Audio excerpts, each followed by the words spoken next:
최홍준 목사님 같은 훌륭한 주의 종을 모신 여러분 성도들은 행복합니다. 주의 종은 하나님이 교회에 주신 선물입니다.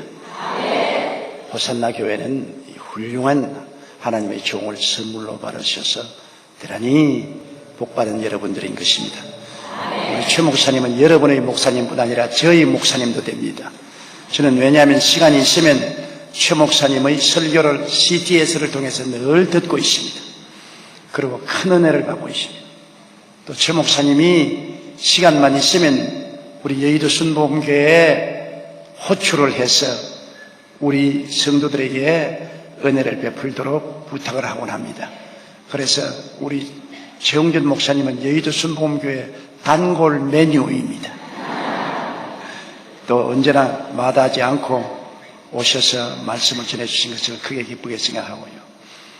저는 오늘 여기 와서 보고 깜짝 놀랐습니다. 이렇게 아름다운 교회를 지을 수 있다는 것 하나님의 기적이고 또 여러분의 헌신과 충성이고 최 목사님의 꿈과 환상이 이루어진 것입니다. 너무나 교회가 아름다워서 나도 젊었으면 이렇게 아름다운 교회를 지어봤으면 좋겠다. 나도 그만 부산 서울 때려치워버리고 부산 와서 살까. 그런 생각이 납니다.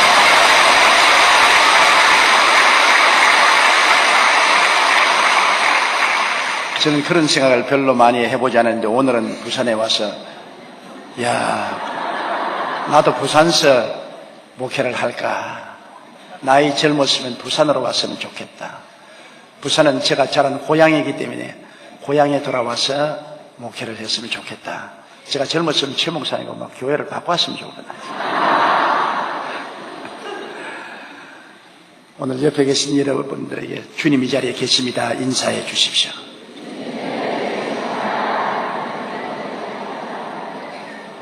오늘 이 성경 말씀에 예수님이 여리고를 찾아오셨다는 것은 의미가 굉장히 깊습니다. 왜냐하면 여리고는 요수아가 가나안 땅으로 들어올 때 정복하고 난 다음 저주해버린 도시입니다. 특별히 여리고는 저주받은 도성입니다. 그런 저주받은 도성에 예수님을 사모하나 만나볼 수 없는 장님 거지 바디메오가 있었습니다. 그런데 주님이 직접 여리고를 찾아오셔서 장님 거지 바디메오의 운명을 변화시킨 것입니다. 여리고는 마치 우리 세상과 같습니다. 세상이 저주받은 땅이 아닙니까? 여러분, 이 세상은 아담과 하와가 타락한 이후로 하나님이 저주하셨기 때문에 가시와 은극히가 나고 가는 곳마다 전쟁과 슬픔과 고통이 난무하는 곳입니다. 그리고 세상 사람들은 영적으로 죽었기 때문에 거지 바디메오처럼 장님입니다.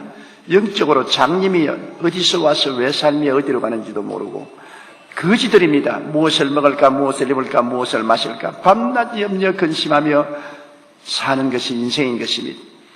이러한 저주받은 세상에 여리고에 예수님이 찾아오시듯이 예수님이 찾아오셨다는 것이 놀라운 소식인 것입니다. 예수님께서 여리고를 지나가시는데 거지 바디메오가 그날 동냥을 하는데 사람들이 그렇게 많이 지나가고 또 평시와 달라서 동냥도 많이 해주기 때문에 도대체 어찌된 일인가 싶어서 사람을 붙잡고 물었습니다. 여보, 무슨 일이 일어나고 있어? 잠잠해. 나사렛 예수가 지금 너 앞을 지나가셨다. 그 말에 정신이 번쩍 들었습니다. 그렇게 예수님을 사모하고 만나보고 싶었는데 장님 거지가 되어서 예수님을 찾아갈 수 없은 처지인데 예수님이 앞을 지나갔더니 이런 절호의 기회를 놓칠 수가 없습니다. 그는 동냥하던 그릇을 던져버리고 일어나서 나사렛 예수여 나를 불쌍히 여기소서. 다윗의 자손 예수여 나를 불쌍히 여기소서 뛰고 꿀리며 고함을 쳤습니다. 사람들이 와서 머리를 짓누르고 발길로 차고 욕을 했습니다. 야, 이 거지 병신아, 너 같은 놈은 주님이 관심을 갖지 않는다. 거지의 주제에 가만히 앉아있지 왜 이렇게 시끄럽게 야단이냐. 가만히 있어. 잠잠해. 그러나 그는 낙심하지 아니하고 계속 부르짖었습니다. 그러니까 주님이 가시다가 발걸음을 멈추시고 돌아보시면서 그를 내게 오게 하라고 하셨습니다. 이것이 바디메오가 예수님께 한 인생 첫 번째 기도인 것입니다. 여러분, 주님은 기도하는 사람을 찾아오시는 것입니다. 아무리 주님이 저주받은 땅에서 주님을 사모하고 있더라도 그 앞을 지나가시면서라도 기도하지 않은 사람은 돌보지 않습니다. 기도를 해야 되는 것입니다. 바디메오가 주님께 기도를 했는데 많은 주위의 사람들이 방해를 했어요. 너는 장님 거지고 유명한 사람도 아니고 별 볼 일도 없고 자격도 없는 놈이 부르신다고 주님이 돌보냐, 잠잠하지, 가만히 있으라고 했지만은 그는 가만히 있지 않았습니다. 오늘날도 여러분, 우리가 무슨 돈이 없다, 지위가 없다, 명예가 없다, 교육이 없다, 별 볼 일 없는 사람이다, 이러한 그 자격이 없으니까 주님 못 만난다고 생각하면 안 되는 것입니다. 주님은 사람의 태생이나 자격을 따지지 않습니다. 주님께서는 부르짖는 자를 찾아오시는 것입니다. 너희는 내게 부르짖어라. 그러면 내가 내게 응답하겠고 내가 알지 못하는 크고 비밀한 일을 보여주려고 말한 것입니다. 그렇기 때문에 부르짖어야지. 나는 좋은 집안에 태어났으니까 주님이 돌봐 주시겠지. 공부를 많이 했으니까 주님이 돌봐 주시겠지. 4대째 장로니까 주님이 돌봐 주시겠지. 그런 헛된 소리는 하지 말아야 되는 것입니다. 부르짖지 않고는 주님께서 결코 돌봐주지 않습니다. 그러나 어떻게 부르짖을까요? 여러분, 주님께 나올 때는 분명히 목표를 가지고 부르짖어야 되는 것입니다. 목표도 없이 방향도 없이 남이 부르짖으니까 나는 또 고함이나 쳐보자, 그런 것은 소용이 없어요. 내가 분명히 가족 구원을 위하면 가족 구원, 병 낫기 위하면 병 낫기 위한 것, 문제 해결을 위한 문제 해결을 위해서, 혹은 남편이나 아내의 변화를 위하면 그 변화를 위해서 목표를 설정하고 부르짖어야 됩니다. 이 거지 바디메오는 장님이었기 때문에 눈뜨기를 원했습니다. 목표가 주야로 예수님을 만나서 눈을 뜨겠다는 것이 목표였습니다. 우리 인생에 많은 기도가 응답받지 못하는 것은 분명한 목표를 설정하지 않기 때문에 응답받지 못합니다. 제가 10수년 전에 오스트라리아에 갔을 때 일주일 동안 목사님들 모셔놓고 교회 성장을 강의했는데 아무도 반응이 없어요. 교회는 미국이나 한국에 성장하지 오스트라리아에는 교회가 성장하지 않는다. 사람들이 도박을 좋아하고 그리고 스포츠를 좋아하기 때문에 다 스포츠 하러 가고 도박하러 가고 교회는 안 나온다. 오스트레일리아 교회 평균 30명에서 50명밖에 교인이 안 나와요. 그 낙심하고 좌절하고 절망했습니다. 그래서 제가 오스트레일리아를 떠나오기 전에 목사들을 모아놓고 종이 한 장과 연필을 가지고 오라 했습니다. 내가 여러분께 말하고 싶은 것은 여러분이 5년 이내에 여러분이 교회가 어떻게 자랄 목표를 분명히 기록하라. 500명이면 500명, 300명, 혹은 1000명, 5000명 목표를 기록해서 사무실에 붙여놓고 들어오며 나가며 그 목표를 바라보고 기도하라. 목표 없는 기도는 주님이 응답하지 아니하신다. 목표 있는 기도는 주님이 저 사람 진실로 원하는구나 인정하신다. 그 사람들이 다 비웃었습니다. 그러나 강제로 제가 종이에 전부 자기 교회 성장의 목표를 적으라고 그랬습니다. 그리고 교회 벽에 갖다 붙이고 들어오며 나가며 목표를 바라보고 기도하라. 바라보고 기도하지 않으면 효과가 없다고 그랬습니다. 그러고 난 다음에 2년이 지난 이후에 제가 오스트라리아에 또 부흥회를 갔는데 오스트라리아의 한 교단 총회장이 저를 비행장에서 만나가 나를 끌어안고 얼싸안고 눈물을 흘리면서 말이 목사님 강의를 들을 때만 해도 우리 교단에 10년 동안에 교회 1개 개척했고 교회 1개 문 닫아서 0% 성장했습니다. 교회가 전혀 성장했는데 목사님 말을 듣고 실천한 교회에 2년 동안에 모든 교회가 100% 성장을 했습니다. 교회가 눈부시게 성장을 했습니다. 그래서 그때 이후로부터 시작해서 오스트라리아 교회에서는 저를 교회 성장의 아버지라고 불러주셨습니다. 소위 교회 성장을 5,000명을 목표로 적은 여러 교회 목사님이 목적 5,000명에 도달한 것입니다. 이처럼 여러분 기도할 때 목표를 정해야 되는 것입니다. 필요하면 종이에 반드시 적으십시오. 많은 지역장, 구역장, 여기는 순장이라 그러죠. 순장들이 나는 올해 얼마나 안 믿는 사람들을 우리 순으로 모셔드리겠다 생각을 하면 그 목표를 수첩에 적어야 돼요. 아침 저녁으로 기도할 때 그 목표를 보고 10가정 혹은 20가정 그 목표를 보고서 기도하면 하나님이 응답해 주신대요. 목표를 적어놓지 않고 하나님 우리 순이 자라게 해 주십시오. 우리 순이 큰 부흥을 가져오게 해 주십시오. 헛소리합니다. 안 하는 것보다는 낫겠지만 효과 없습니다. 교회 많은 목사님들이 하나님이 우리 교회를 부흥시켜 주시옵소서. 좋아요. 성령으로 은혜가 오는 것은 좋습니다. 숫자적으로는 목표를 정해놓지 않으면 그릇 없이 비 오는데 비담을 하는 거라고 한 가지인 것입니다. 그러므로 여기에 거지 바디메오는 분명한 목표를 두고서 기도를 했습니다. 자기의 눈보기를 원한다는 목표가 분명했습니다. 누가복음 18장에 보면은 과부가 억울한 일을 당해서 재판관에 나왔을 때 재판관이여 나 불쌍히 여겨 주시옵소서 그렇게 안 했습니다. 내 원수에 대한 원한을 갚아주소서. 과부라고 해서 무시하고 멸시당해서 굉장히 고통을 당했습니다. 그래서 재판관에게 나와서 부탁할 때 목표가 분명합니다. 그냥 나를 도와주시옵소서 아닙니다. 내 원수에 대한 원한을 갚아주소서. 분명한 목표가 있었습니다. 그리고 목표를 설정하고 난 다음에도 뜨거운 소원이 있어야 되는 것입니다. 뭐 응답해주면 하시고 안 해주면 그뿐이고 그렇게 해서는 안 되는 것입니다. 뜨거운 마음의 열정이 있어야 되는 것입니다. 눈물을 흘리며 나는 응답을 받아야 되겠다는 소원이 있어야 됩니다. 이 거지 바디메오 보십시오. 그가 다윗의 자손 예수여 나를 불쌍히 여기소서 고함칠 때 많은 사람이 잠잠하라 거지야 너 같은 사람은 안 돌봐준다고 해도 그는 뛰고 꿀리고 아랑곳 없이 외친 것은 마음에 뜨거운 소원이 있었습니다. 뜨거운 소원. 여러분 과부가 재판관에게 나서 부르짖을 때도 밤낮 부르짖었습니다. 얼마나 마음에 뜨거운 소원이었지. 밤낮 부르짖어 이 불의한 재판관이 번뇌로워서 견디지 못할 정도가 되었습니다. 그럴 정도로 마음에 뜨거운 소원이 있어야지요. 뜨거운 소원이 있으면 철야 기도도 하고 새벽 기도도 하고 금식 기도도 하고 기도원에 가서 부르짖기도 하고 뜨거운 마음의 소원을 주님께서 이루어주는 것입니다. 야훼를 기뻐하라. 제가 내 마음의 소원을 이루어주시라고 시편 37편에 말했던 것입니다. 소원이 있어야지요.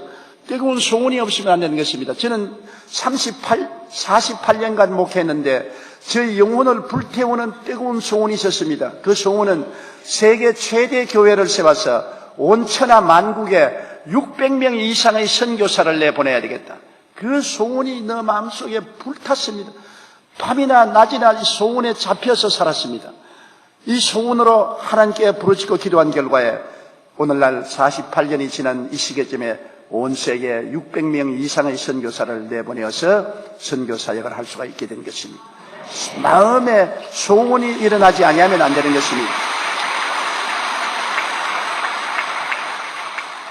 그리고 여러분 하나님께 기도받기 위해서 바디메오는 어떤 믿음을 가졌습니까? 아예 결사적인 믿음을 가졌습니다. 불태전의 기도를 가졌습니다. 악착 같은 믿음을 가졌습니다. 주님께 내어 매달리고 주님이 결코 나의 부르짖음을 응답해 주실 것이라는 그러한 악착 같은 믿음입니다. 많은 병자들이 제게 안수기도 받으러 오는데 뭐 형언할 수 없는 병, 암으로 관절염으로 심장병으로 신장병으로 이렇게 오는 사람들이 많습니다. 그런데 죽기 아니면 살기로 매달리는 믿음을 가져온 사람들은 안수를 해보면 내 온몸에 있는 하나님의 성령의 생기가 빨려 들어가는 것을 느낍니다. 그냥 빨려 들어가는 것을 느껴요. 그리고 나아요. 그런데 어떠한 사람들은 기도받으러 와서 내가 안수 기도하는데 눈 뜨고 이렇게 보고 있습니다.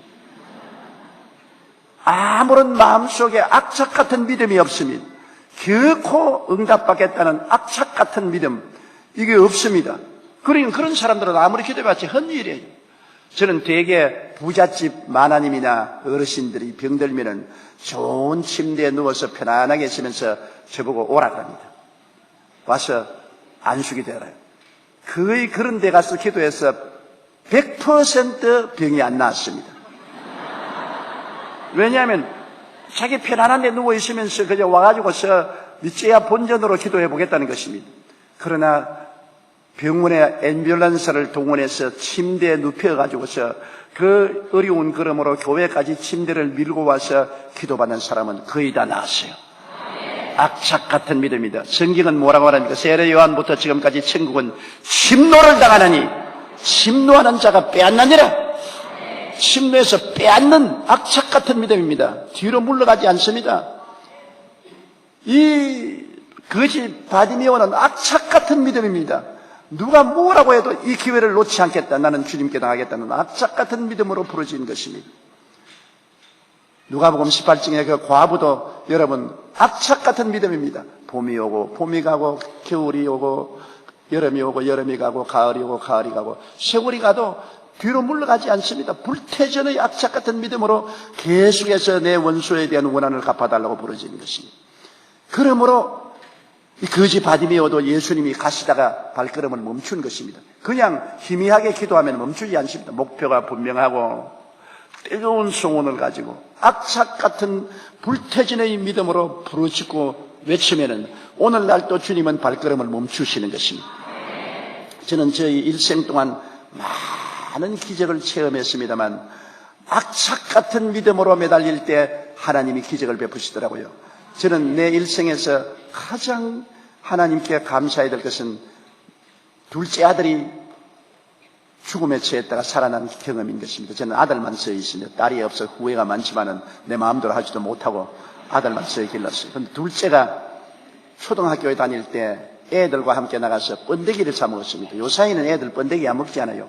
옛날에는 먹을 것이 없기 때문에 그곳을 돌아다니는 사람 애들 왕 나가가지고 번데기를 사 먹었는데 그 번데기에 맹독성 농약이 섞여 있었어요. 그때 신문 기사가 크게들 났어요. 애들이 나가서 번데기를 사 먹고 30명이 죽었습니다. 그 자리에서 죽었습니다. 우리 애도 번데기를 먹고 쓰러진 것을 지나가는 사람이 자전거를 태워가지고서 어떻게 우리 집 아파트를 알아서 아파트로 데리고 왔어요. 제가 저녁에 시럽인에 설교를 하는데 집에서 급한 전화가 왔는데 우리 집사람이 다급한 목소리로 울면서 둘째가 죽어가요. 둘째가 죽어가요. 어떻게 죽어가냐. 자고가는 죽어가니까 죽기 전에 빨리 와라.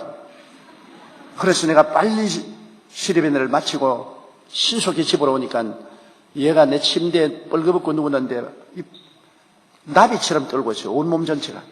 그런데 온몸에 번데기를 먹어서 농약이 꽉 들어 찼으니까 뭐 어찌할 수 없죠. 우리 교회는 의사도 선생님들이 많은데 장로님도 의사 선생님, 집사님도 의사 선생님을 불렀습니다. 와가지고서 늦었다고. 독이 온몸에 다 퍼졌으니까 하나님의 기적 아니고는 살 수 없고. 그런데 정말 부모가 못 볼 것은 독이 올라 숨이 차 죽어가면서 아빠 나 살려줘. 아빠 날 살려줘. 숨이 답답해 죽겠어. 아빠 날 살려줘. 그런데 여러분 피가 마르더라고요. 그리고 제일 처음에는 우왕좌왕하고 이 웬일이냐 이런 일이 있을 수가 있느냐 우왕좌왕하는데 나중에 제 마음속에 독이 오르더라고요. 사람이 마음에 악착 같은 독이 올라야 돼요. 세상에 죄 없는 어린아이가 왜 나쁜 사람들이 농약을 음식물에 넣어서 이렇게 죽이냐. 내가 이거 가만둘 수 있느냐. 예수 믿는 목사로서 내가 어찌 가만둘 수 있겠느냐. 그래서 저는 넥타이 풀어놓고 신발 벗어놓고 굴 앉아가지고 하나님 쟤 안 죽으면 죽든지 내가 죽든지 둘 중 하나 하겠습니다. 만일 쟤가 죽으면은 나도 이 자리에서 무릎을 꿇어 죽겠습니다. 그런 악착 같은 결단과 믿음이 와야 돼요. 목표가 분명합니다. 이제 의사들이 다 죽는다 그러는데 독에서 해방되어 나와야 되겠다. 성경에는 무슨 독을 마실지라도 해를 받지 않겠다고 했으니 그 말씀 가지고 제가 뜨거운 소원이요. 주님 내가 생명을 대신해도 좋으니까 죄를 살려주십시오. 나는 이제 40대 그때 제가 40대였는데 40평생을 살았으니 죽어도 좋습니다. 그러나 죄를 살려면 내가 죽어도 좋습니다. 살려주십시오. 뜨거운 소원 가지고 그 다음에는 악착 같은 믿음입니다. 나는 절대로 죄를 놓지 않습니다. 나는 끝까지 붙들고서 기도할 테니까 하나님 주님께서 알아서 해주십시오. 끝까지 악착 같은 믿음으로 부르짖었습니다. 그 기도가 여러분 1시간 동안은 너무나 답답해서 기도가 안 나와요. 기도가 그냥 입천장에서만 웅웅거려요. 2시간 기도를 하고 3시간 기도를 하고 그런데 나중에는 애는 사늘한 시체같이 변했습니다. 숨도 끝쳤고 온몸이 노랗게 되어버렸습니다. 그럼 우리 집사람이 와서 여보 애 죽었다. 이제 애 끝났다 그랬습니다. 끝났다. 나는 절대로 현실을 바라보고 양보할 수 없다. 나는 얘 살려놔야 된다. 그렇게 막 부르짖어 기도하는데 나중에 내 마음속에 그 고통과 괴로움이 사라지더니 하나님의 평안이 충만해지더라고요. 하나님의 평안이 충만해지면 응답받은 표시가 되거든요. 내가 짐을 짊어지고 있을 때는 내가 무겁고 괴롭지만은 짐을 내려놓으면 편안하지 않습니까? 내가 마음이 편안해지더라고요. 그래서 내가 일어나서 우리 둘째를 보고 사무엘아 나사렛 예수 이름으로 명하노니 일어나라. 나는 그렇게 말하면서도 그렇게 용수철처럼 튀겨서 일어날 줄 몰랐습니다. 애가 그냥 완전히 시체가 되었던 애가 튕겨쳐 일어난지요. 그러자 하나님 성령께서 말씀하기를 빨리 꿀물을 타서 먹이라. 하나님 음성이 그냥 분명히 들립니다. 빨리 꿀물을 타서 먹이라. 그래서 내가 우리 집 사람 보고 꿀 빨리 꿀 가져오라. 꿀물에 타오너라. 꿀물을 타서 입에다 그냥 강제로 마셨어요. 꿀물을 한 그릇 마시고 나니까 얼마 있지 않다가 토해내는데 독을 다 토해내요. 독이 꿀물에 섞여서 다 토해내는 것입니다.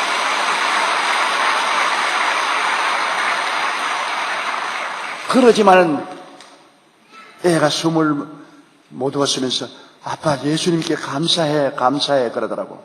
그래 감사하고 말고 여기 계셔. 내 옆에 계셔. 나를 데리고 오셔서 여기 계셔. 그래서 나는 아무리 봐도 안 보이는데 아빠 여기 계시지 않아. 그래 나중에 얘가 숨을 좀 돌이키더니만 아빠 너무 괴로워서 견딜 수가 없으니까 내가 몸부림쳤는데 갑자기 편안해지답니다.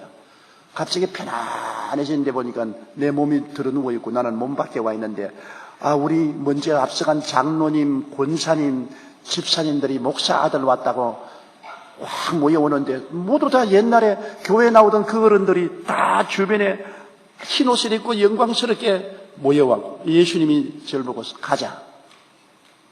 그런데 예수님이 가자 하시고 난 다음에 내 손을 잡고 안 가고 머뭇거리고 있는데 너무너무 평안하고 좋더랍니다. 하도 겁도 안 나고 우리 장로님, 권사님, 집사님들이 다 와서 같이 있고 죽는 것이 이런 것이구나 싶은 생각이 나더라고요. 자기 시체는 침대에 들어 누워 있는 거 보이고 아빠도 울고 있고 엄마도 울고 있는 것도 보이는데 관심이 없더랍니다.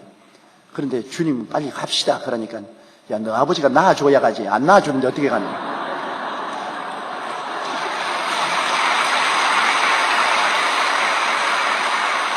그게 여러분 기도의 인내가 필요하다는 것입니다. 그게 주님이 좀 기다려보자 그러더랍니다. 그건 또 성도들하고 이야기도 하고 기다리고 있는데 주님이 보시니 너 아버지가 끝까지 안 놓아준다. 도로 돌아가거라. 그러면서 싹 밀어버렸는데 그냥 깨어 일어났어요.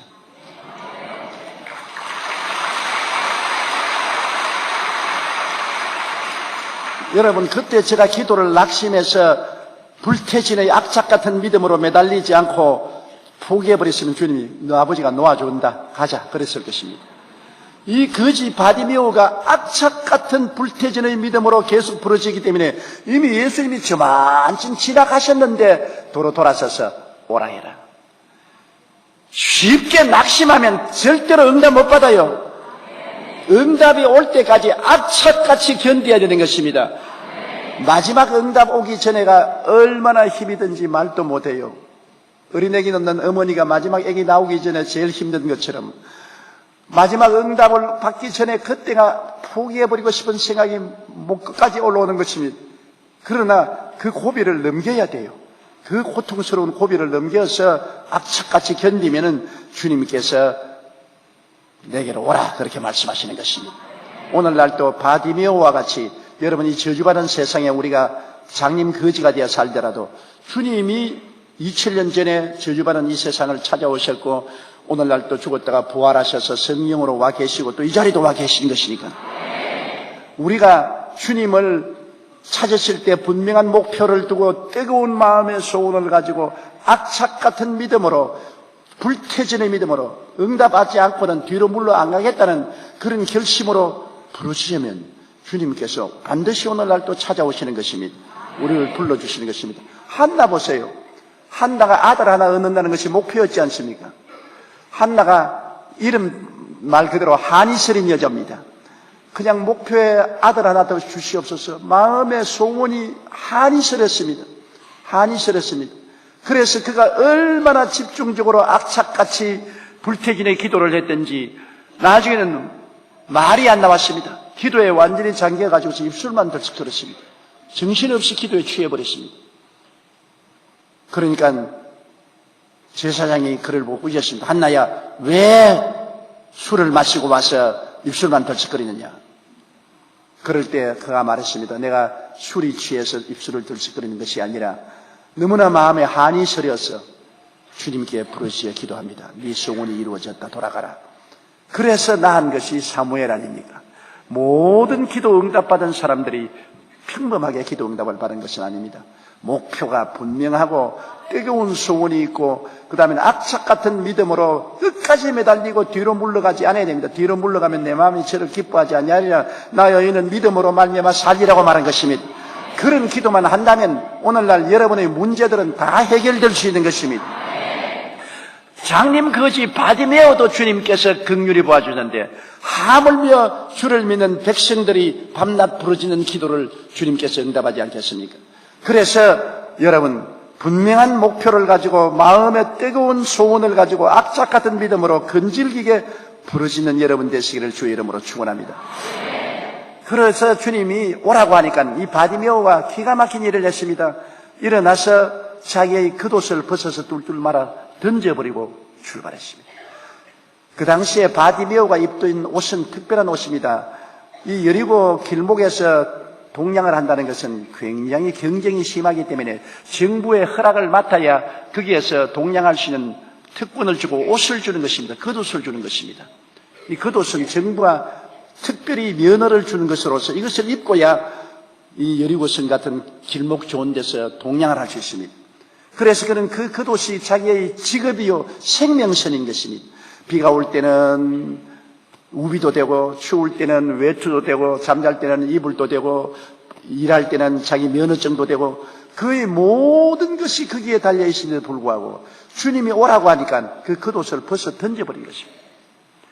겉옷을 벗어 던진다는 것은 예수님을 만나기만 하면 운명이 달라진다는 것을 알았기 때문인 것입니다. 우리 바디메오에게 배워야 돼요. 우리는 예수 믿으면 그냥 종교를 믿는다고 생각하고 형식적으로 의식적으로 예수님을 믿어 나오는 사람이 많은데 바디메오는 그렇지 않았습니다. 바디메오는 자기의 겉옷을 던진 것은 자기의 운명을 던져버린 것입니다. 만일 예수님께 찾아가서 운명이 안 바뀌어진다면 바디메오는 완전히 인생에 박살납니다. 이제 마지막 희망도 없어지는 것입니다. 직장도 잃어버리고 돈도 잃어버리고 모든 희망도 잃어버린 것입니다. 그럼에도 불구하고 그는 벼랑 끝에 선 믿음으로 자기의 겉옷을 벗어 던져버린 것입니다. 그것은 내가 예수께로 나가면 운명이 달라진다. 기대가 꽉 들어찬 것입니다. 희망이 꽉 들어찬 것입니다. 변화를 가져올 것이라는 믿음을 가지고 있는 것입니다. 예수를 그냥 왔다 갔다 믿지 마십시오. 예수를 믿으면 여러분에게 기막힌 일이 생기라는 것입니다. 나는 예수를 안 믿었으면 지금도 부산에서 살고 있을 것입니다. 저희 아버님께서 6.25 때 우리 가정이 너무나 가난하고 어려웠을 때 제가 부산 공업학교 다니다가 폐병이 걸려서 쓰러졌습니다. 학교도 못 가고 살기가 기가 막힐 때 아버님께서 저보고 택시 기사 하라고 저 그러셨어요. 택시 학교에 들어가서 기사를 하면 밥은 먹을 테니까 택시 기사하라. 그렇지 않으면 시골에 가서 조그마한 오두막을 하나 마련해 줄 테니까 시골에 가서 농사나 지어라 그랬습니다. 희망이 없어요. 절망입니다. 그런데 나에게 전도하는 사람이 찾아왔어요. 내가 예수님을 찾아간 것이 아닙니다. 절망에 처해서 드러누워 있는 저에게 전도하는 사람이 찾아왔어요. 그래서 전도한다는 것이 그렇게 중요합니다. 우리 집안은 대대로 불교 집안인데 예수라는 것은 예자도 몰랐어요. 나는 교회 가본 적도 없고 목사님이 있는 줄도 모르고 설교를 들어본 적도 없습니다. 이제 폐병으로 죽고 가는데 들어누워서 나무함이 타볼만 하고 있었지. 그러는데 전도하는 여자가 들어와가지고서 저희 누워있는 자리에 왔는데 아무도 집에 없어요. 전부 다 밥 벌어 먹기 위해서 6.25 때 그때 집에 있는 사람 누굽니까? 전부 길거리에 장사를 가버리고 나 혼자 들어누워 있는데 찾아와서 찬송가를 부르고 난 다음 성경을 펼쳐서 나보고 예수 믿으라고 전도를 하는 것입니다. 그래서 나는 죽어가는 사람이 뭐야 종교를 바꾸느냐. 나는 불교 집안에 태어나서 불교를 믿고 사는데 나를 보고서 죽어가는데 자꾸 예수 믿게. 아니야. 불교는 종교 집안은 예수교는 종교가 아니다.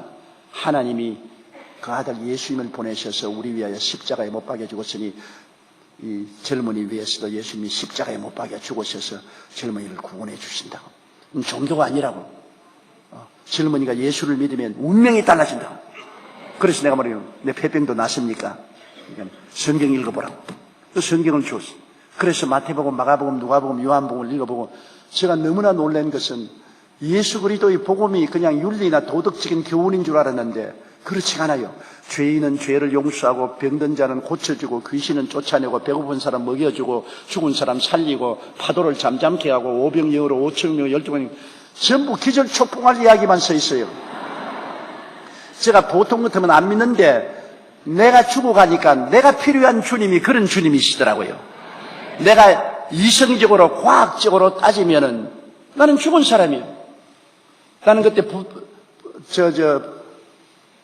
요사이 부산을 떠난 지 하도 오래되니까 부산 지명도 다 잃어버렸습니다만 병원에 가서 엑스레이를 찍고 난 다음에 서울대학교 엑스레이과 과정 선생님이 나를 보고 너가 오래 살면 6달 살고 빨리 죽으면 3달 만에 죽는다. 도저히 넌 살아서 살 수가 없다.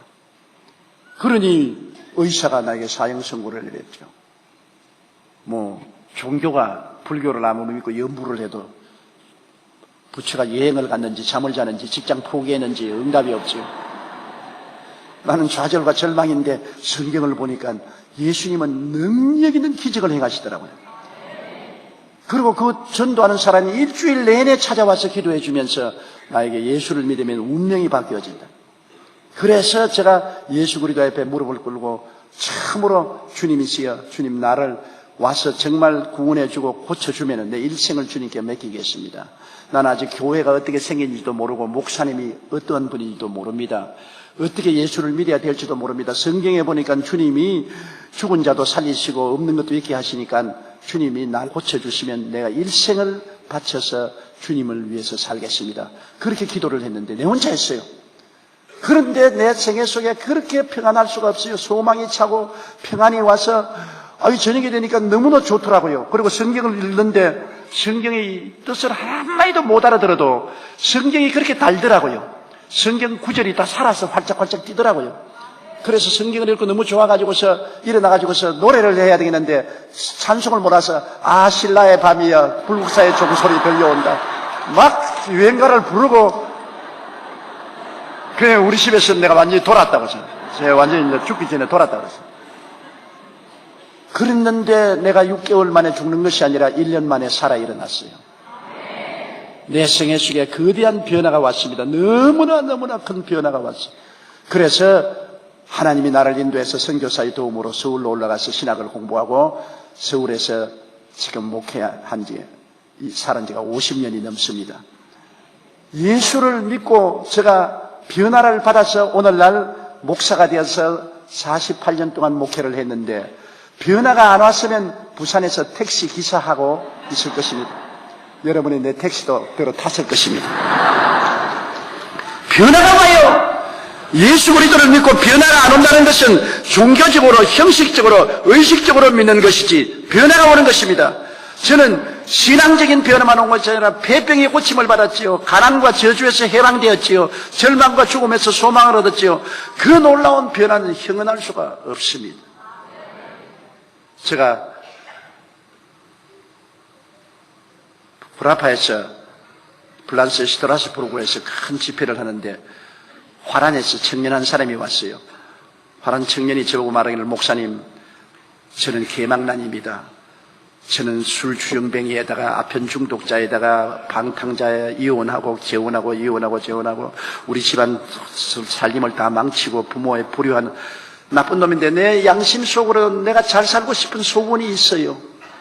그래도 아무리 결심해도 안 됩니다. 내가 이제 아편을 그만두려고 아무리 결심해도 안 되고 내 아내에게 잘해야 되겠다고 생각해도 절대로 안 되어서 또 두들겨 패서 또 이혼하고 또 이혼하고 아버지를 때리고 어머니를 발길로 차고 목사님 나는 어떻게 하면 좋겠습니까? 아무리 결심을 해도 안 됩니다. 그래서 내가 당신은 스스로 힘으로 변화를 가져올 수 없습니다. 표범이 자기 가족의 얼룩을 없앨 수 없고 흑인이 자기 피부를 희게 만들 수 없는 것처럼 당신 힘으로 변화가 되나요? 당신은 마귀에게 꽉 잡혀 있는데요. 그러나 예수를 믿는다는 것은 종교를 믿는 것이 아니고 하늘과 땅을 지으신 하나님의 아들 예수님이 죽었다가 부활하심으로 부활의 능력으로 당신을 변화시켜 주는 것입니다. 당신이 내 집회 동안에 회개하고 예수를 구주로 모시고 성령을 받으면 당신의 모든 악한 생각이 사라지고 변화를 받을 것입니다. 그리고 기도를 해주었는데 내 집회 동안에 참석을 한다. 마지막 날에 시간을 달라 해서 주니까 대중 앞에 나와서 그가 간증을 해서 눈물을 흘리면서, 여러분, 내가 이 자리에 오기 전까지도 마음속에 악과 독이 꽉 들어찼습니다. 나는 음란하고 방탕하고 아편 중독자고 미움으로 꽉 들어차서 도저히 변화를 못 바랐는데, 여기 와서 회개하고 예수를 모시고 성령을 받고 난 다음 나는 변화되었습니다. 이제는 아편을 갖고 싶은 생각도 없고 악독이 사라지고 음란이 떠나갔습니다. 나는 변화되었습니다. 나는 새 사람이 되었습니다. 이제는 새 사람이 되어서 집으로 돌아갑니다고 눈물을 흘리며 간증하는 것을 보았습니다. 고린도후서 5장 11절에 누구든지 그리스도 안에 있으면 새로운 피조물이라 이전 것은 지나갔으니 보라 새 것이 되었도다. 변화가 것입니다. 이 거지 바디메오가 겉옷을 벗어서 던져버린 것처럼 여러분의 인생, 옛 인생은 벌써 던져버리고 새 인생으로 살 수 있습니다. 그러므로 이 겉옷을 던진다는 것은 상징적인 의미가 깊습니다. 죄를 벌써 던져버려야 되는 것입니다. 죄악의 세상, 내 이기주의적으로 살고 내 음란 방탕 허영으로 살던 죄악을 회개해야 되는 것입니다. 여러분, 죄는 두 가지 죄가 있어요. 하나님 앞에서 지은 죄가 있고 사람들 앞에 손해를 끼친 죄가 있는 것입니다. 하나님 앞에 지은 원죄는 예수 그리스도의 십자가 보혈로 다 용서받고 구원받습니다. 누구든지 저를 믿으면 멸망하지 않고 영생을 했습니다. 어떠한 죄인도 회개하면 순식간에 구원을 받습니다. 예수님이 십자가에 못 박혀 돌아가실 때 강도한 사람이 주를 보고 주의 나라 임할 때 나를 기억하소서. 주님께서 야 임마 내려가서 학습받고 세례받고 변화되어 오면 구원받게 되면, 지금 십자가에 못 박혔는데 언제 내려가서 학습받고 세례받을 지가 있으니까 그러기 전에 죽어버리는데, 즉시로 주님을 주님으로 인정하면 순간에 구원을 받는 것입니다. 학습받고 세례받고 변화받는 것은 그 이후에 변화를 받을수록 하늘나라의 상급이 더 커지는 것입니다. 믿자 말자 눈 깜박할 사이에 주님의 은혜로 구원받는 것이 기독교 신앙인 것입니다. 그것은 예수님이 십자가에서 우리 일생의 하나님 앞에 지은 죄악을 다 청산하게 되는 것입니다. 그러나 그 다음에는 우리가 자범죄가 많습니다. 많은 죄를 이웃에 지었습니다. 남편에게, 아내에게, 자식에게, 부모에게 지은 죄는 여러분 청산을 해야 되는 것입니다. 1907년도 평양에서 대부흥이 일어났는데 길선주 목사님이 목사가 되어서 평양 장대현 교회에서 부흥회를 하는데 한 1,500명이 모였는데요. 아무리 설교해도 은혜가 내려오지 않아요. 교인들이 다 졸고 몸은 답답하고 말씀의 능력이 안 되게 해서 너무나 답답해서 집에 돌아와서 부르짖었습니다. 하나님, 내가 아무리 설교해도 성령이 역사 안 하니까 내가 답답해 견딜 수가 없고 교인들에게 은혜가 안 되니 어떻게 합니까? 성령께서 너 죄를 회개하라. 주님, 내가 예수 믿지 않다가 회개하고 예수 다 믿었지 않습니까? 그리고 구원받고 목사가 되지 않습니까? 아니야. 그 죄 말고 그는 하나님 앞에 지은 죄는 네가 용서받고 구원받았지만은 사람에게 지은 죄는 네가 청산해야 된다. 네가 예수 믿기 전에 너희 친구가 죽으면서 너를 불러서 뭐라고 했냐? 내 아내는 무식하고 아무것도 모르니까 내가 내 토지 문서와 인감 도장을 자네에게 맡기니까 내 집과 전토를 팔아가지고서 내 아내에게 좀 전달했다고. 내가 제일 믿음직한 친구니까 내밖에 믿을 것이 없다고 해서 그 친구에게 네가 토지 문서 인감 정형 다 받았지 않느냐. 그래서 네가 그 토지를 팔고 청산해가지고 그 중에 돈 100냥을 부케트에 집어넣었지 않느냐. 그러고도 너가 은혜가 임할 줄 아느냐. 이 죄는 회개해야 된다. 네가 천당 오는 것은 예수의 그리스도의 보혈의 능력으로 오는 것이지만은 이 땅에서 복을 받으려면 이 땅에서 네가 이웃에 저지른 죄는 청산해야 된다. 그래서 그가 그 이튿날 교회에 나가서 성도들에게 눈물을 흘리면서 여러분, 내가 아간입니다. 내 때문에 은혜가 안 옵니다. 내가 예수 믿기 전에 친구의 재산에 100냥을 도적질해서 나머지를 그 부인에게 주고 내가 먹은 죄인입니다. 나는 당장 내일 아침에 100냥을 갖다 갚겠습니다. 그러자마자 성령이 쏟아졌습니다. 그래가 이곳저곳에서 사람들이 울며 통곡을 하고 전부 훔치고 도둑질한 걸 갖고 어떤 쌀전에서는 쌀가게 앞에다가 간판을 써붙였습니다. 쌀값을 속여서 여러분에게 팔아먹은 죄가 있으니까 우리 집에 쌀 사간 사람은 보상을 받으러 오시오. 그렇게 써붙였습니다. 그때 평양에서 임한 성령의 역사가 오늘날 한국을 이렇게 기독교 국가로 만들어 주신 것입니다. 보상의 회개가 있어야 돼요. 나는 어떠한 우리 잘 아는 여집사님이 구역원들을 모아놓고 난 다음에 아주 신용을 얻어가지고서 빚을 잔뜩 져가서 다 먹어버리고 말았습니다. 그러니까 그 구역장인 줄 알고 신뢰해서 돈을 빌려줬는데 다 돈을 먹어버리고 자기는 튀어서 도망쳤다가 나중에 나타나서 저에게 잡혔어요. 뻔뻔하게 말이, 목사님, 나는 기도원에 와서 회개 다 했는데요. 나는 기도원에 와서 회개 다 하고 하나님께 용서 다 받았으니까 이제는 괜찮아요. 그래서 여보시오, 당신이 기도원에 와서 회개한 것은 당신이 하나님 안 믿는 원죄를 용서해 줄 거니와, 당신이 절대로 복을 못 받을 것은, 당신은 기도원에서 회개했는데 당신에게 돈 빌려준 사람은 가정이 파탄되고 남편에게 내가 쫓기기도 하고 사업도 무너지고 처참한 고통 가운데 있는데, 그것을 당신은 하나님이 안 갚아도 좋고 그들은 그렇게 상처 입어도 좋으니까 너는 용서한다. 그런 불공평한 하나님이 어디 계십니까? 당신이 못 갚으면 개인적으로 찾아가서 용서를 구하고 용서받아야 될 것 아닙니까? 그렇지도 않고 당신은 빚 잔뜩 져서 빚 다 해먹어 치우고 기도원에 가서 기도했으니 나는 할렐루야다 해결이다. 그럼 뭘 도둑놈들만 모인 게 교회 아닙니까? 당신은 절대로 복을 못 받아요. 당신은 천당은 예수님 보혈로 가지만은 이 세상의 복을 받으려면은 당신의 그 죄를 벗어야 돼요. 난 또 어떤 장로님 한 분이 다른 장로님에게 돈을 잔뜩 빌려가지고 사업하다가 망쳐서 미국으로 도망쳤어요. 그 돈 빌려준 장로님들이 얼마나 심한 고통을 당하는지 모릅니다. 근데 미국에 갔는데 그분을 내가 만났어요. 만나니까 할렐루야 목사님, 할렐루야 감사합니다. 뭘 감사하냐 했더니, 미국에 와서 내가 하나님께 회개하고 용서를 다 받고 신학교 들어가서 목사가 되었습니다. 그래서 내가 당신이 아무리 설교해도 성령 한 방울도 임하지 않는다. 하나님의 역사는 전혀 일어나지 않는다. 당신은 여기에 할렐루야 하지만은 한국에서 설렐루야 하는 사람이 얼마나 많은지 모른다. 당신의 돈 빌려주고 설렐루야, 슬픔과 고통 속에 나날을 보내고 있다. 이제 와서 당신은 하나님이 다 용서해주고 신학교 나와서 목사 되었으니 모든 시 끝장났다고 생각하면 하나님은 그렇게 불공평한 하나님이 아니다. 당신이 진실한 목사가 되어서 은혜로운 목회를 하려면 한국으로 건너오너라. 와서 모든 돈 빌려준 사람에게 100배 엎드려 사죄하고 용서를 받아야 된다. 갚을 때는 갚고 정 못 갚을 것은 엎드려서 용서를 받아야 되는 것이다. 그게 회개다. 회개라는 것은 그렇게 값싸지가 않다. 회개는 값비싸다. 제가 그 말을 했습니다. 여러분, 구원은 예수 그리스도의 십자가 보혈의 공로로 순식간에 구원받습니다. 보혈의 공로로. 그는 어떠한 죄인을 지었든지 악한 자나 음란한 자나 방탕한 자나 술 취한 자나 예수를 믿으면 그리스도의 보혈의 공로로 구원을 받지만 그 다음 성령 받고 은혜 받기 위해서는 여러분 보상을 해야 되는 것입니다. 내가 저지른 죄를 청산해야 되는 것입니다. 남편이 아내를 괴롭혔으면 아내에게 회개해야 돼요. 용서를 받아야 돼요. 아내가 남편 속였으면 남편에게 회개하고 용서를 받아야 돼요. 힘든 일인 것입니다. 그러므로 회개가 쉽지를 않아요. 내가 이웃과 도둑질 했으면 이웃에게 가서 사죄해야 돼요. 그래야 축복의 문이 열리는 것입니다. 아무나 그냥 하나님께 회개하고 기도원에 가서 기도했으니까 이제부터 할렐루야다 그냥 손 다 털었다. 그렇게 쉬운 것이 아닙니다. 여러분, 거지 바디메오가 외투를 벗어 던진다는 것은 벼랑에 서 있는 결단인 것입니다.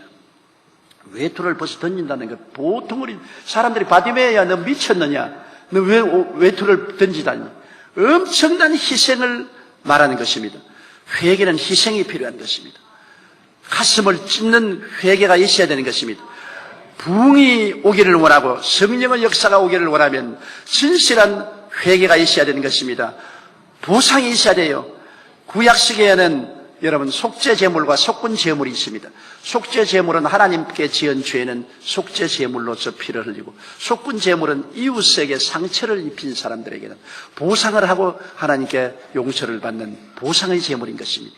그러므로 여러분께서 회개할 때 반드시 이웃에게 진실로 회개를 하기 위해서는 이웃의 잘못한 것을 용서받아야 되고, 보상할 수 있으면 보상해야 되는 것입니다. 물질로 보상할 수 있으면 물질로 보상하고, 물질로 보상할 수 있으면 할 수 없으면 가서 용서를 받아야 돼요. 나는 제가 신학교 다닐 때 존 스테슨 목사님이라고 우리 신학교 교장 선생님이 계시는데 그분이 그런 말을 해요. 자기가 성령 받기 위해서 아무리 기도해도 성령이 안 오느냐. 다른 사람은 성령 받는데 자기는 성령을 못 받아 너무나 괴로워서 하나님 왜 나는 성령을 안 주십니까 하니까 너가 자동차 파킹에 들어가서 나무 차를 받아서 웅크러지 놓고 난 다음 아무도 안 본다고 달아났지. 그 자동차 수리비를 보상해라. 주님이요, 맞았어요. 내가 자동차 대에다가 백을 하다가 뒤에 있는 차를 받아다가 웅크러뜨려 놓고 주인이 어깨에 도망을 쳤는데 그게 누군지 지금 몰라서 어떻게 보상을 합니까? 그 주인을 못 찾으면 그 돈을 봉투에 넣어가지고서 그 수리비만큼 하나님 재단에 올려놓고 기도해야 성령 받는다. 그래서 그가 수리비를 봉투에 넣어가지고서 재단에 얹어놓고 하나님께 회개하고 용서를 빌고 그 다음 성령이 충만히 마셔서 성령의 능력을 받아서 한국까지 선교사로 나오고 우리 신학교 교장까지 되었다는 간증을 들으신 것입니다. 이러므로 용서받아서 구원받는 믿음은 간단합니다. 예수를 믿으면 구원받아요. 천하 인간에게 구원받을 다른 이름을 주신 적이 없습니다. 그 은혜를 인하여 믿음으로 말미암아 구원을 얻는 이것이 우리에게서 난 것이 아니요 하나님의 선물이라 행위에서 난 것이 아니니 누구든지 자랑치 못합니다. 누구든지 믿으면 천당은 가요. 용서받아서 천당 가요. 그러나 복을 받으려면 여러분 오발을 벗어 던져야 되는 것입니다. 내 교만, 자만, 허위의 외투를 벗어서 던져야 진실한 회개가 되는 것입니다. 많은 병든 자들이 고침을 받으러 와서 병만 고쳐달라고 합니다. 주님 병만 고쳐주십시오. 병을 고쳐주십시오. 그러나 주님은 죄를 회개하고 병 고침을 받으라는 것입니다. 야고보서에 너희 중에 병든 자가 있느냐 저는 교회 장로들을 청할 것이요 저들은 기름을 바르며 위하여 기도하겠냐. 무슨 죄를 범하였든지 사심을 얻으리라. 죄를 회개하고 안수를 받아야 병이 나는 것입니다. 죄는 그대로 두고 하나님께 병 고침만 원하면 안 되는 것입니다. 성경에는 내가 눈이 멀어서 보지 못하는 것이 아니고 귀가 둔하여 너희 기도를 듣지 못하는 것이 아니고 팔이 짧아 너를 도와주지 못하는 것이 아니라 너와 내 사이에 죄악이 막혔다고 말한 것입니다. 그러므로 기독교회가 회개를 더 많이 전도해야 됩니다. 오늘날은 너무나 값싼 은혜만 자꾸 전도하는 것입니다. 회개를 주장하지 않습니다. 회개하지 않고 하나님 앞에 우리가 설 수가 없습니다. 우리는 가슴을 치며 회개해야 되는 것입니다. 여러분 구약시대에도 하나님은 가슴을 치고 회개하고 주께로 나오라 그랬고 신약에도 회개하고 주님께 나올 때 주님이 기도를 들어주신 것입니다. 오늘날은 우리가 회개하지 않고 그냥 종교적으로 왔다 갔다 함으로 하나님의 그 놀라운 은혜를 받지 못하는 것입니다. 하나님은 우리가 깜짝 놀랄 만한 축복을 예비하고 계신 것입니다. 하나님이 자기를 사랑하는 자를 위해서 예비해 놓은 모든 것은 눈으로 보지 못하고 귀로도 듣지 못하고 마음으로도 생각지 못한 것입니다. 그러나 이 모든 은혜를 우리가 받지 못하는 것은 회개하지 않기 때문에 그런 것입니다. 나 예수 믿는 회개인지 구원은 여러분 원죄는 예수 그리스도의 보혈로 씻음받고 구원받지만은 하나님의 축복은 속건 제물을 드려야 되는 것입니다. 보상을 해야 돼요. 회개해야 돼요. 저는 하나님께 나가서 목사가 되고 난 다음 가장 괴로운 것은 저희 집사람하고 싸우고 난 다음 집사람에게 무릎을 꿇어 회개하는 것이 제일 힘든 일입니다. 저는 무척 우리 집사람하고 성격이 서로 부딪혀서 많이 싸웠습니다. 제가 목사가 되고 난 다음에 10년이 넘도록 행복한 가정에 대한 설교를 한 번도 안 한 것은 행복 안 하기 때문에 할 수가 없었어요. 그런데 서대문에서 목회할 때 교회는 잘하지 아니하지요. 설교는 땀만 나지요. 성령이 역사 안 하지요. 그래 하루 하나님께 하나님 왜 나는 성령이 오시지 않고 역사하지 않습니까? 기도하니까 회개하라. 나 뭘 회개하란 말입니까? 너희 마누라하고 싸운 거 회개하라. 네가 마누라 미워했지. 그 마누라 미워한 죄로 회개하라. 그거 정말 하기 힘들대요. 외투버스라면 붙겠는데 정말 마누라에게 회개하라니까 자존심이 있잖아요. 그래도 적어도. 그러나 하나님이 너 그 회개하지 않고는 너 절대로 성령의 은혜가 못 받는다. 자꾸 마누라하고 싸우고 무슨 목사가 설교하느냐. 그래서 하루 결심을 해서 우리 집사람 앞에 나가서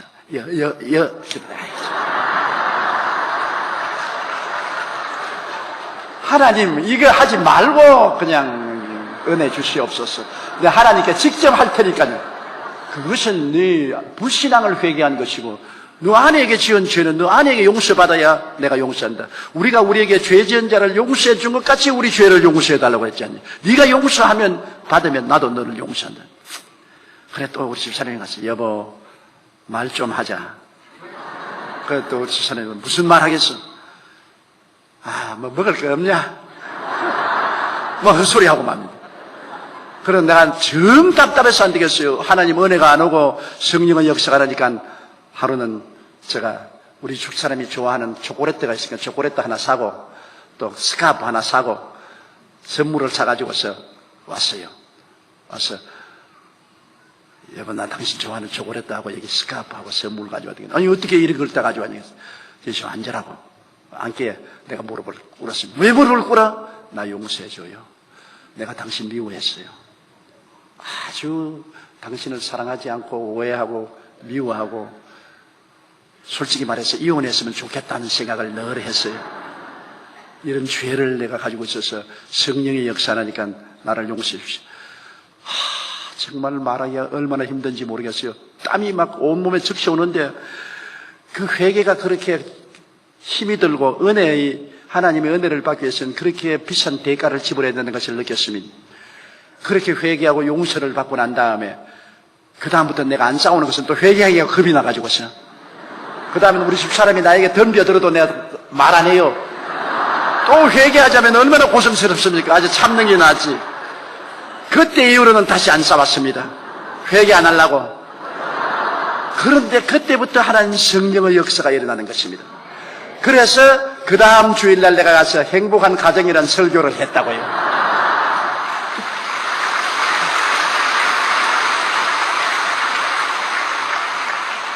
회개란 대가를 지불해야 되는 것입니다.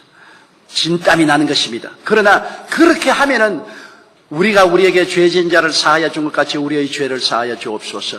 내가 죄사함 받으면 하나님도 내 죄 사하여 주고 내가 용서해 주면 나도 용서받고 놀라운 하나님의 역사가 일어나는 것입니다. 우리의 모든 자아의 고집의 외투를 벗어 던지고 주님께 나가야 되는 것입니다. 그 자만심을 입고서 나가면 주님을 만날 수 없습니다. 그리고 거지 바디메오가 주님 앞에 나와서 주님을 만났을 때 주님이 바디메오에게 뭐라고 물었습니까? 내가 내게 무엇 해주기를 원하느냐? 그럴 때 바디메오가 주님 보기를 원하나이다. 내 믿은 대로 될지어다. 눈을 번쩍 떴습니다. 예수님을 쳐다봤습니다. 바디메오는 예수님을 쳐다보자마자 운명이 달라지고 말한 것입니다. 예수님을 바라보자. 왜 운명이 달라졌냐? 그는 예수님을 따라서 여리고를 떠났습니다. 저주받은 여리고를 떠나고 거지 생활, 장님 생활을 떠났습니다. 예수님을 따라서 운명이 달라졌습니다. 영혼이 잘됨같이 범사에 잘되며 강건하고 생명을 얻되 넘치게 없는 새 사람이 된 것입니다. 예수님께 주를 보기 원하나이다. 예수님을 보자 말자 달라진 것입니다. 오늘날도 우리가 교회 왔다 갔다 하지 말고 주님이 내가 내게 무엇 해주기를 원하냐? 주님 보기를 원하나이다. 예수님을 보아야 되는 것입니다. 예수님을 만나보고 우리의 운명이 달라지는 것입니다. 그냥 종교적으로 형식적으로 의식적인 것이 아니라 십자가에 못 박여 죽었다가 부활하신 예수님을 보아야 되는 것입니다. 우리가 늘 주님께 기도할 때는 주님을만 보게 해 주시옵소서. 내가 무엇 해주기를 원하냐? 주님 보기를 원하나이다. 저는 오랫동안 주님께 늘 주님 보기를 원하나이다고 부르시어 기도했습니다. 주님을 어떻게 보라는 그러니까 십자가에 못 박여 몸짓고 피 흘린 예수 그리스도가 내게 무슨 의미가 있는지 알아야 되는 것입니다. 깨달아야 돼요. 그냥 예수님은 막연히 찾아보지 말고 그리스도를 보아야 돼요. 내용을 알아야 돼요. 어떤 내용을 알까요? 예수님이 십자가에서 나의 몸짓고 피 흘려 내 죄를 속량했으므로 내가 믿음으로 말미암아 값없이 죄사함을 받고 의롭다함을 얻게 되고 하나님의 영광에 참여하게 되었다는 것을 깨달아야 되는 것입니다. 예수님을 보면 깨닫게 되어요. 우리의 선한 행위로 구원받지 아니하시고 예수님을 보고 믿음으로 말미암아 값없이 용서와 의로움을 얻고 구원을 받았다는 것을 깨달아야 돼요. 둘째로 예수님을 바라보고 내가 마귀와 세상의 해방이 되고 거룩하고 성령 충만한 받음을 주님이 주신다는 것을 깨달아야 돼요. 예수님은 우리를 해방시키고 자유를 주는 주님이신 것입니다. 포로된 자에게는 자유를 주겠다고 말씀한 것입니다. 마귀와 세상의 포로에서 해방을 시켜주고 자유를 주기 위해서 십자가에 몸짓고 피 흘렸다는 것을 깨달아야 돼요. 예수님의 십자가의 내용을 보아야 돼요. 셋째로 예수님이 십자가에 못 박힐 때 우리의 연약한 것을 친히 담당하시고 병을 짊어지고 가신 것을 보고 깨달아야 돼요. 내 병은 이미 2000년 전에 예수님이 짊어지고 가시다는 것을 알아야 돼요. 실제 법적으로 말하면 여러분은 2000년 전부터 고침을 받았을 것입니다. 지금에 있는 병은 불법이요, 마귀의 불법 주차입니다. 호산나 교회는 이렇게 주차장이 넓어가지고서 불법 주차할 필요가 없지요. 적은 교회는 골목마다 주차를 해놓으면 경찰이 와서 끌고 가버리는 것입니다. 불법 주차는 끌고 가요. 마귀가 여러분 몸에 병을 가져온 것은 불법 주차요. 불법 주차. 주님이 2000년 전에 이미 십자가에서 여러분 연약한 것을 친히 담당하시고 병을 짊어지고 가셨습니다. 빌라도의 뜰에서 몸서리 나게 매를 맞고 온 몸이 갈기갈기 찢어져서 피를 흘렸습니다. 왜요? 제가 채찍에 맞음으로 너희가 고침을 얻었다니라고 말한 것입니다. 예수님의 매맞아 흘린 피가 무효가 될 수 없습니다. 예수님이 흘리신 피는 효과를 발생합니다. 그리스도를 통해서 병고침의 효과를 발생해야만 되는 것입니다. 이걸 보아야 돼요. 예수를 볼 때 이러한 역사를 하셨구나 하는 것을 보아야 돼요. 그리고 예수님이 십자가에 못 박일 때 우리의 저주를 짊어졌습니다. 그리스도께서 우리를 위하여 저주를 받은 바되사 율법의 저주에서 우리를 속량하였으니 이는 기록된 바 나무에 달린 자마다 저주 아래 있는 자라 하였습니다. 이는 그리스도 예수 안에서 아브라함의 복이 이방인에게 미치게 하려 함이라고 말한 것입니다. 모든 인간에게 내린 가시와 은극의 저주가 십자가에서 예수님이 대신 매달려 다 청산했습니다. 저주받은 자는 나무에 매달려라 했는데 매달려서 저주를 청산한 것입니다. 그러므로 예수님을 보아야 돼요. 내 십자가에서 나의 저주를 짊어졌기 때문에 나는 이제 저주의 옷을 벗어 던져버려야 되는다. 저주받은 사람이 아니라 복받은 사람이다. 알아야 돼요. 모르면 안 돼요. 알아야 돼요. 모르면 축복받을 수 없습니다. 주님은 하나님의 은택을 잊지 말라고 말한 것입니다. 은택을 알아야 돼요. 여러분은 2000년 전에 이미 축복을 받았습니다. 아브라함의 복을 받은 사람들이에요. 여러분이 지금 저주받은 생활을 한다면 이는 불법 주차입니다. 여러분 진리를 모르기 때문에 저주 아래 살고 있는 것입니다. 여러분은 복받은 사람입니다. 저는 매일 아침 일어나면 하나님 나는 십자가를 통하여 복받은 사람입니다. 들에 가도 복을 받고 집에 와도 들어가고 떡반지 그릇을 만져도 복을 받고 나는 복받은 사람입니다. 일어나도 복을 받고 앉아도 복을 받습니다. 예수님의 십자가를 통해서 나는 복받은 사람입니다. 복을 알아야 돼요. 다섯째로 예수님을 바라볼 때 나는 부활하고 영생하고 천국의 시민이 되었다는 것을 알아야 돼요. 예수님이 내가 내게 무엇 해주기를 원하냐? 보기를 원하나이다. 주님이 나를 위해서 어떠한 일을 해주시는지 내가 보기를 원하나이다. 본다는 것은 깨닫는 것을 말하는 것입니다. 주님이 나를 위해서 일해준 것을 깨닫기를 원하나이다. 예수님을 보고 깨달아서 내가 새로운 신분을 얻은 것을 알아야 되는 것입니다. 누구든지 그리스도 안에 있으면 새로운 피조물이라. 이전 것은 지나가시니 보라 새 것이 되었도다. 새 것이 된 것을 깨달아야 돼요. 내 백성이 지식이 없어 망한다고 호세아는 말했습니다. 진리를 알지니 진리가 너희를 자유케 하리라고 말했습니다. 그리스도께서 우리로 자유케 하려고 자유를 주었으니 그러므로 믿음의 구석에 서서 다시는 종의 멍에를 매지 말라고 말한 것입니다. 십자가를 바라보고 예수님을 바라보고 변화를 받을 수가 있습니다. 예수님은 종교를 주기 위해서 온 것이 아니라 여러분의 인생을 혁명적인 변화를 시키기 위해서 오신 것입니다. 주님을 보면 변화가 다가오게 되는 것입니다. 광야에서 뱀에 물린 사람들이 노뱀을 쳐다보자 독이 해소되고 고침을 받은 것처럼 예수님도 친히 말씀했습니다. 모세가 광야에서 뱀을 든 것 같이 인자도 들려야 하리니 누구든지 저를 믿는 자는 멸망하지 않고 영생을 얻게 하려 하십니다. 예수님을 바라보아야 되는 것입니다. 우리는 예수를 바라볼 때 우리 인생을 새롭게 볼 수 있는 것입니다. 사람은 매일같이 거울을 보지 않아요. 자기가 어떻게 생긴 것을 거울로 봅니다. 제일 처음에 미국 선교사가 와서 한국에 선교를 시작할 때 어떤 시골 아주머니가 일하러 그 선교사 집에 갔다가 막 죽는다고 비명소리를 지릅니다. 선교사 부인이 놀라서 가보니까 거울 앞에서가 벌벌벌 떨고 있습니다. 큰 거울을 벽에 붙였는데 이 촌노가 와서 거울을 잡으니까 그 사람이 한 사람 서 있거든. 무서운 사람이 서 있거든. 평생에 자기가 어떻게 생긴지를 못 봤기 때문에 자기가 누군지를 모르는 거예요. 거울에서 자기를 노려보기 때문에 자기가 긴장을 해서 더 긴장을 하니까 거울에서 더 이렇게 보니까 화음을 치고 죽는다고 화음을 치고 선교사 부인이 뛰어오니까 저 사람이 누굽니까? 왜 나를 노려보고 나를 치려고 합니까? 선교사 부인이 어깨에 손을 얹고 저기 나도 있지 않냐 봐라. 저기 난 거울이라 하는 것인데 내가 비치는 것이다. 당신이 바로 저 모습이다. 당신의 모습이다. 자화상입니다. 여러분은 어떻게 보고 있습니까? 오늘날 수많은 사람들이 자기를 실패자로, 낭패자로, 패배자로, 못난 자로 보고 있지 않아요. 수없이 많은 사람들이 부정적인 자화상을 가지고 있는 것입니다. 자기를 보는 눈이 잘못되면 인생에 절대로 긍정적으로 살 수가 없어요. 자화상이 달라져야 되는데 어떻게 달라집니까? 예수님 만나서 주여 내가 보기를 원하나이다. 예수님을 바라보면 나를 바라보는 눈이 달라지는 것입니다. 예수님 십자가의 보혈로 나는 죄 용서받고 변화받아 영혼이 잘된 사람이 되고 그 다음 저주에서 해방되어서 범사에 잘된 사람이 되고 예수님이 채찍에 맞은 공로로 병 고침받고 건강한 사람이 되어서 요한 3서 2절처럼 사랑하는 자여 내 영혼이 잘됨 같이 내가 범사에 잘됨에 강건하기를 강구하노라. 삼중 축복을 받은 사람으로 나를 볼 수가 있게 되는 것입니다. 성경은 시편 103편에 뭐라고 말했습니까? 주 내 영혼아 야훼를 송축하라. 내 속에 있는 것들아 다 그 영으로 야훼를 송축하라. 내 영혼아 야훼를 송축하며 그 모든 은택을 잊지 말지어다. 제가 내 모든 죄악을 사하시며 내 모든 병을 고치시며 내 청춘으로 독수리같이 새롭게 해준다고 말했었습니다. 영혼이 잘되고 범사에 잘되며 강건한 것입니다. 신명기에 하나님께서 주 야훼를 섬기라. 그리하면 물과 양식의 복을 내리니 내가 너희 중에 병을 제하겠다고 말씀한 것입니다. 주님은 우리에게 전인 구원을 가져오는 것입니다. 여러분 예수님을 만나보면 십자가에 몸짓고 피 흘림으로 죄사함을 주시고 저주에서 해방해 주시고 질병을 고쳐주셔서 나를 바라보는 눈이 달라지는 것입니다. 나의 자화상이 달라져요. 나는 어떠한 사람이냐? 영혼이 잘되고 범사에 잘되며 강건하고 생명을 얻되 풍성하게 얻은 사람이 되었다는 자기 자화상을 가지게 되는 것입니다. 그러면 자기의 삶이 긍정적이고 적극적이고 창조적이 될 수가 있는 것입니다. 자화상이 삐뚤어졌는데 어떻게 긍정적이 될 수 있어요? 너무나 많은 예수 믿는 사람들이 예수님을 바라보지 못하기 때문에 자기를 바라보는 눈이 비뚤어져 있는 것입니다. 자기를 잘못 보고 있어요. 옛 아담의 자손으로 보고 있어요. 죄인으로 보고 있어요.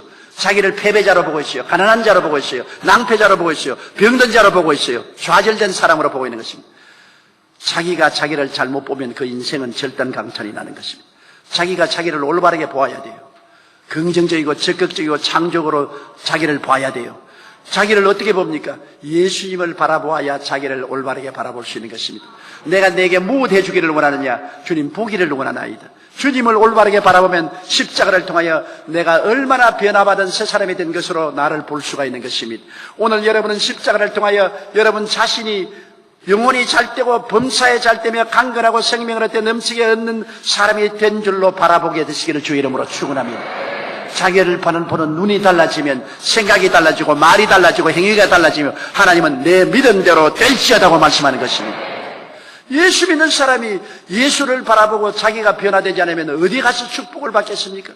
나를 믿는 백성은 머리가 되고 꼴이 되지 않고 위에 있고 아래 내려가지 않고 남에게 구워줄 줄도 구지 않겠다고 했는데 제가 온 천하에 다니면서 만민에게 복음을 전파했습니다. 지구를 80바퀴를 돌았습니다. 아마 이 땅에서 이름이 있는 나라치고 제가 가서 복음을 안전한 곳이 없습니다. 기독교 국가에도 가고 불교 국가에도 가고 이슬람 국가에도 가고 무신론자의 국가에도 가고 했는데 제가 가는 곳마다 놀라는 것은 조상들이 잘 믿었거나 현재 자기들이 잘 믿었거나 예수를 복음 구주로 믿고 성령의 역사가 일어난 나라마다 다 머리가 되고 꼴이 되지 않고 위에 있고 아래 내려가지 않고 남에게 구워줄 줄을 구지 않는 나라가 된 것을 보았었습니다. 1등 국가가 되었어요. 주님 안에서 주님이 십자가를 통해서 이루어놓은 것을 그 사람들은 보았은 것입니다. 내가 내게 무엇 해주기를 원하느냐? 주님 보기를 원하나이다. 주님이 주신 은혜를 바라보고 그 은혜를 통해서 자기를 바라보니 자기는 변화된 사람인 것을 알고 그래서 긍정적이고 적극적이고 창조적인 생각과 말과 행동을 하고 하나님께서 그를 따라서 축복해 준 것입니다. 성경은 내 믿은 대로 될지어다고 말한 것입니다. 여러분이 변화받으면 하나님이 여러분의 운명과 환경을 변화시켜 주시는 것입니다. 베드로전서 2장 9절에 우리는 택하신 족속이요 왕같은 제사장이요 거룩한 나라요 그의 소유된 백성이라 했습니다. 예수님을 바라보면 우리의 직분이 무엇인 것을 알 수 있는 것입니다. 우리는 택함 받았습니다. 주님께서 여러분 택에서 구원받은 것이요 택함받았다는 것은 주님이 여러분을 엄청나게 좋아한다는 것입니다. 백화점 세일에 가서 아무거나 주워 담습니까? 내가 좋아하는 것 주워 담지요. 시집 장가갈 때 아무나 길거리 가는 사람 주워 붙잡아서 당신 내 아내 하시오 내 남편 하시오 합니까? 내 좋아하는 남자와 좋아하는 여자를 택하지 않아요. 하나님이 왜 여러분을 택했습니까? 좋아하기 때문에 택한 것입니다. 하나님이 여러분을 엄청나게 좋아하십니다. 따라 말씀하세요. 하나님이 나를 엄청나게 좋아하신다. 그래서 택한 거예요. 안 좋아하는데 왜 택했어요? 하나님이 여러분을 너무나 좋아하고 기뻐하고 여러분을 인해서 하나님이 행복해 하시는 것입니다. 그러므로 우리는 예수 그리스도의 십자가 보혈을 보고 예수님을 볼 때 나를 보면 내가 새로운 직분을 가진 것을 압니다. 택한 족속이요. 왕 같은 제사장입니다. 나는 왕이 되었습니다. 무슨 왕이냐? 뱀과 정갈을 밟으며 원수의 모든 능력을 제어할 권세를 받은 왕이 된 것입니다. 시편 91편에 내가 사자와 독사를 밟으며 젊은 사자와 뱀을 발로 누르리로다. 사자와 독사와 뱀은 전부 다 마귀와 귀신을 상징하는 것입니다. 마귀와 귀신을 짓밟고 쫓아내는 왕 같은 사람이 되었으면 제사장은 하나님을 예배드리고 섬기고 다른 사람들에게 복을 주는 사람인 것입니다. 우리는 예수 그리스도로 말미암아 택함을 받고 왕 같은 제사장이 되고 거룩한 나라가 되어서 우리가 다 미니 천국입니다. 천국이 여기 있다 저기 있다 하지 못하니 천국은 너희 안에 있느니라. 여러분이 거룩한 나라인 것입니다. 하나님의 나라가 바로 여러분 자신이요. 오늘 여러분 예배를 마치고 집에 돌아갈 때 속으로 그렇게 말했죠. 미니 천국이 집에 돌아간다. 집에 돌아가다 미니 천국이 집에 돌아왔다. 시장에서 밥을 잡수시거든 미니 천국이 밥을 먹는다. 여러분 자신이 미니 천국이라고. 하나님이 여러분을 거룩한 나라로 삼고 하나님이 여러분을 돌보시고 다스리신다고요. 그리고 하나님은 여러분을 소유된 백성으로 만들어 주었어요. 소유물이야 뭐 장단지도 소유물이 있고 화병도 소유물이 있고 바다야 본지도 소유물이지 않습니까? 하나님은 여러분을 어떤 소유물로 삼으셨습니까? 여러분 장단지는 별로 귀하지 않기 때문에 뜰에 갖다 놓을 수 있지요. 베란다에 갖다 놓을 수 있습니다. 화병은 귀하니까 응접실에 갖다 놓지요. 돈은 귀하니까 금고에 주지요. 다이아몬드는 너무 귀하니까 손가락에 끼지요. 하나님은 여러분을 어떻게 생각합니까? 여러분을 값을 어떻게 칩니까? 하나님의 아들이 몸짓고 피 흘려서 대가를 주고 샀으니 값이 너무나 커서 계산을 못합니다. 하늘과 땅보다 더 귀한 것이 여러분 생명인 것입니다. 그러므로 하나님이 여러분을 소유하시되 너무 귀하니까 어디 있느냐? 하나님의 품 안에 계신 것입니다. 그날에는 내가 아버지 안에 너희가 내 안에 내가 너희 안에 있는 것을 너희가 알리라.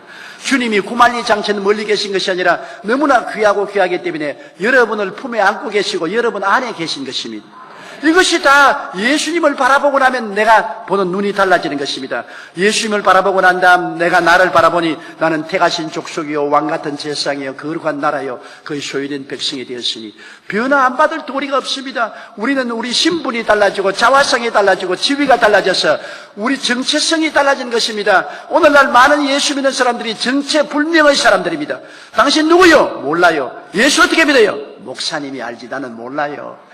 정체불명의 신앙인들이 어떻게 승리로운 신앙생활을 삽니까? 여러분 정체성이 확립되어지죠. 예수님을 바라보고 내 신분이 확신이 내 자화성이 뚜렷해야 되고 내 지위가 뚜렷하게 되어져서 내가 누군지를 알게 되면 정체불명의 사람이 되지 않죠. 내가 정체가 확실한 정체성이 확실한 신자가 되죠. 그러면 여러분이 어떻게 될까요? 여러분이 다시 여리고에 살아요. 세상 여리고는 저주받는 곳인데 저주에 살 수 없습니다. 이 거지 바니메오가 여리고를 떠난 것처럼 여러분도 예수님 따라 여리고를 떠나게 되는 것입니다. 저주의 생활은 떠나게 되는 것입니다. 옛날 예수 믿기 전에 못 믿을 때 뒷걸과 먼지 속에 뒷걸던 저주는 떠나게 되는 것입니다. 저는 항상 저를 보면 내가 예수가 믿었으면 참 팔자 기구하게 되고 폐병으로 죽었든지 살아났으면 택시 기사나 되어서 살았을 것인데 내가 예수를 믿고 난 다음 하나님이 얼마나 변하시겠습니까? 나를 건강하게 만들어 주시고 구원해 주시고 평안을 주시고 주의 종이 되게 해주시고 세계 최대 교회를 목회하게 해주시고 천하 만국에 나가서 복음을 증하시니 정말 팔자가 얼마나 달라지는지 말로 다 할 수가 없어요. 너무나 팔자가 달라진 것입니다. 예수님을 믿고 난 다음에는 저주의 여리고를 떠나는 것입니다. 다시 바디메오가 여리고로 돌아가지 않았습니다. 예수님을 따라서 떠났다고 성경이 분명히 말하고 있는 것입니다. 성경에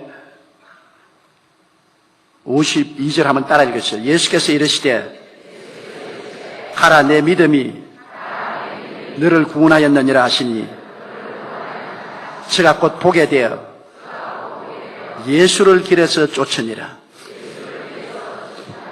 예수님이 여리고 밖으로 나가는데 예수님을 따라서 여리고를 떠나갔어요.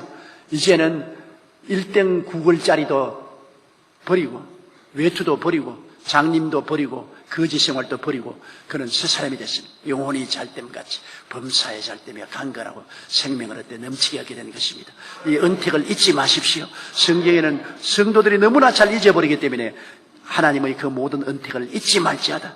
제가 내 모든 죄악을 사하시며 내 모든 병을 고치시며 내 생명을 파멸해서 구속하시고 인자와 긍휼로 관을 씌우시며 좋은 것으로 내 소원을 만족해서 내 청춘으로 독수리같이 새롭게 하시는도다. 잊지 마라. 잊지 마라. 내 자신이 어떠한 사람이 된 것을 잊지 말라고 말하는 것입니다. 예수 믿으면 팔자가 달라지는 것입니다. 운명이 달라지는 것입니다. 우리를 흑암의 권세에서 건져내어 그 사랑의 아들 나라로 옮겨주신 것입니다. 새로운 피조물이 되었습니다. 새로운 신분을 가졌습니다. 새로운 자화상을 가졌습니다. 새로운 지위를 가졌습니다. 여러분은 저주를 떠나서 예수 그리스도와 함께 새로운 삶으로 출발하는 것입니다. 이것이 신앙입니다. 이것이 예수 믿는 것입니다. 그리스도 신앙에는 기적이 따라와야 되는 것입니다. 하나님이 역사하시고 산 하나님을 모시고 살다가 천당까지 가게 되는 것입니다. 고개 숙여 기도드리겠습니다. 사랑이 많으신 우리 하나님 아버지요, 이 저주받은 여리고 땅에 우리는 장님 거지가 되어 살고 있는데 예수님이 찾아와 주신 것을 감사드립니다. 예수님을 만나고 예수님을 보기만 하면 우리가 변화를 받고 저주를 떠나고 흑암을 떠나고 죽음을 떠나서 새로운 삶을 살게 되오니 감사합니다. 우리 아버지 하나님이시 호산나 교회를 세워주시고 이곳에서 주님이 임재하시고 주님이 늘 찾아와 주심을 감사합니다. 모르다 이 교회에서 주님을 만나 뵙고 변화를 받게 도와주시옵시고 영혼이 잘되고 범사에 잘되며 강건하고 생명을 얻되 풍성히 얻게 복을